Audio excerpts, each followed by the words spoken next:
Nakatuon ngayon ang mga DDS para pabagsakin, para i-discredit ang prosecution. Makikita naman kung saan patutungo ang prosecution. Alam nila ang kanilang direksyon. Pero ang depensa ni Sara Duterte, aligaga, aburido, hindi na alam kung ano ang gagawin. Yan ang totoo. Pero syempre, para sa mga DDS, kahanga-hanga ang defense team.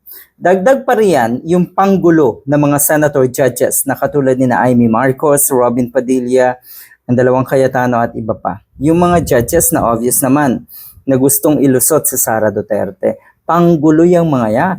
Dapat nga mag-usap-usap na lang kayo ng mga abogado ni Sara Duterte para pagdating sa trial, alam, may isang direksyon kayo. Hindi yung, di ba, litong-lito at hindi alam kung saan pupunta yung isang senator judge.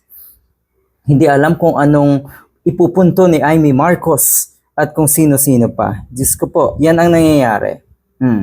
Yan ang nangyayari. O eto, isa pong paratang sa mga prosecution, parang gustong sabihin na itong si Magalong na hindi maganda. Negatibo ang credibility ng isa sa mga prosecution team or ng isa sa mga prosecution panel. Baka nga sa mga susunod na araw, lahat ng nasa prosecution team ay akusahan mo na rin. Kaya sa puntong ito, maigi nga na pangalanan mo na lang. Huwag masyadong pahalata, Mr. Magalong, na kayo ay DDS.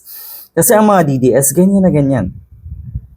Mag-aakusa, hindi direktang aakusahan, dahil ang punto nila, or wala naman talaga silang akusasyon, wala naman talaga silang ebidensya, aakusahan lang ang isang itinuturing nilang kalaban ng kung ano-ano, pero sa puntungang ito, hindi naman pinangalanan kung sino sa mga prosecutors na yan. Ang kuno nga ay may insertion, or budget insertion. Kaya pangalanan mo. Kung talagang matapang ka, at kung talagang transparent ka, at kung talagang hindi ka maka-Duterte, pangalanan mo, Mr. Magalong. Yan po ang sinasabi ni Congressman Ridon. Ang hamon namin dito kay Magalong, pangalanan po ninyo kung sino ang tinutukoy ninyong House prosecutors na mayroong budget insertions. Baka katulad na naman po ito noong kasagsagan ng flood control investigations kung saan nagparatang kayo ng 67 kongresistang kasabwat sa korupsyon na kahit minsan hindi nyo naman pinangalanan. O sabihin na natin, bago mo pangalanan, siguro magpakita ka ng ebidensya muna. Kasi kung ito ay mga press release lang, sa media lang, sasabihin mo lang na ganito at ganon, paninira yan, DDS style.